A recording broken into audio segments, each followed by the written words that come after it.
The Shark Deck.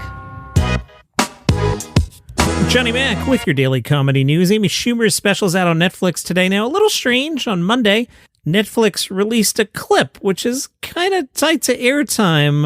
I don't know what to make of that. Part of me is wondering if they find there's no buzz on Amy's special. Maybe they have social media metrics that's showing that.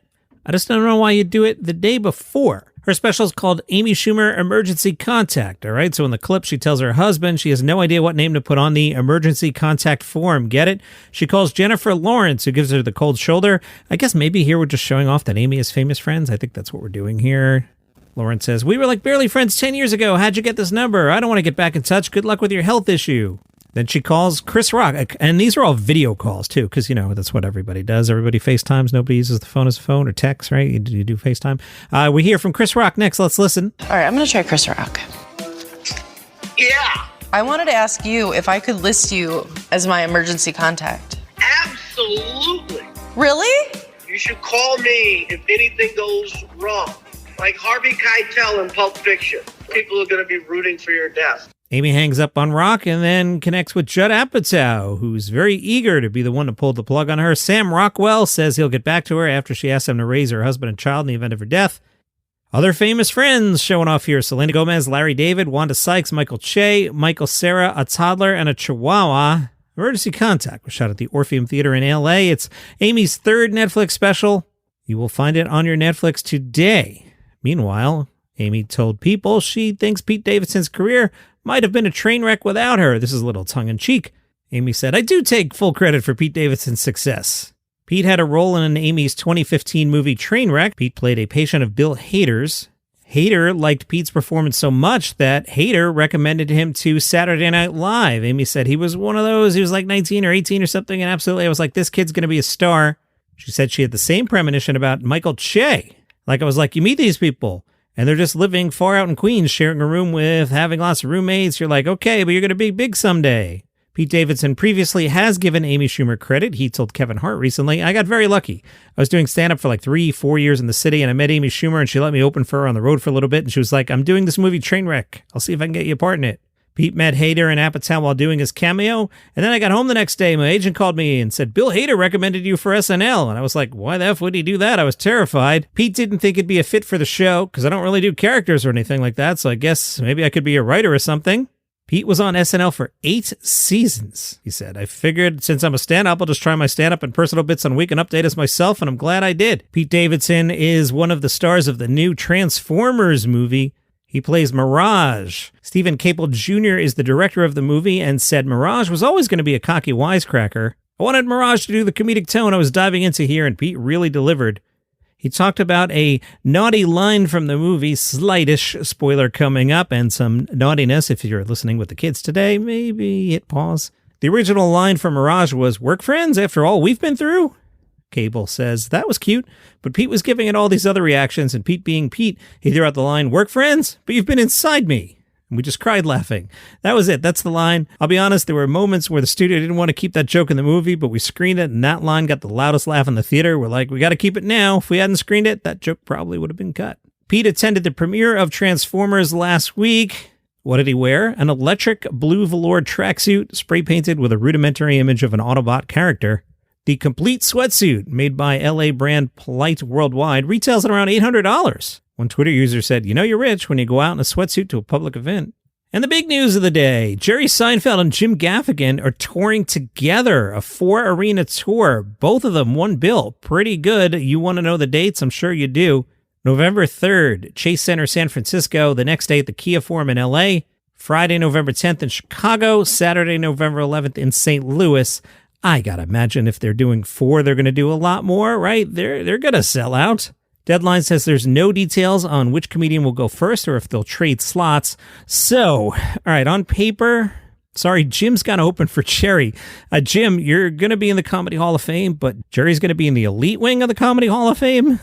Great show. I would highly recommend anybody, if you can go see Gaffigan and Seinfeld in one night, yeah, you absolutely got to do that. Even having seen Chris Rock and Jerry Seinfeld on back-to-back nights in the same exact theater, I wouldn't want to follow Jerry Seinfeld. I think Jim Gaffigan should just kiss the ring, go first, do a long set, and then go hang out in the back and drink coffee or beer or whatever you do, and just let Jerry close the night. I'm thinking back, Sammy Hagar and David Lee Roth toured together in the early 2000s, I think it was. They would flip-flop every night who would go last, but like same thing, and I'm a big Van Halen fan. I would think Dave should go second there, but they would trade back and forth. Seinfeld said, Jim and I met doing Comedians in Cars Getting Coffee and have been talking about doing this for years. We finally made the schedules work out. Can't wait. Jim Gaffigan said, I'm so excited to help out this unknown up-and-coming comedian many never heard of. I know it'll be an amazing bunch of shows. Rob Schneider is getting a new special, this one on Fox Nation. They're all in a comedy now. Remember they did the Roseanne one? They did one other, right? What was the other one? I can't remember. Rob Schneider, Woke Up in America, June 18th. Hey, that's this weekend. Rob Schneider Woke Up in America, filmed in front of a live audience. Well, yeah, so of course it's a live audience at the Tampa Theater in Tampa. Hey, John, A, pre-read the copy, John. B, whoever wrote the copy, write better copy. Rob Schneider will weigh in on the culture wars and wokeness. No way, really? On a Fox all right, shut up. UFOs, filming a movie with Donald Trump and other topics. Ricky Gervais was on Twitter. He quoted a tweet that said, Ricky Gervais is massively increasing security for his upcoming tour after death threats over his anti-woke gags. Ricky wrote, 1, haven't increased security. 2, my tour started a year ago. 3, haven't had any death threats. Apart from that, this story's spot on. Good article in the LA Times titled How LA Helped Detonate the Explosion of the Austin Comedy Scene. Yes, this comes back to Joe Rogan. Bert Kreischer said, not only have a lot of people moved down there, comics from LA are calling in avails there, they're just going to Austin to do 2 or 3 spots during the week. Rogan's created the Comedy Store down there. It's really impressive. David Lucas, quotes, a major name in the LA stand-up scene, unquote, started headlining less than a year ago.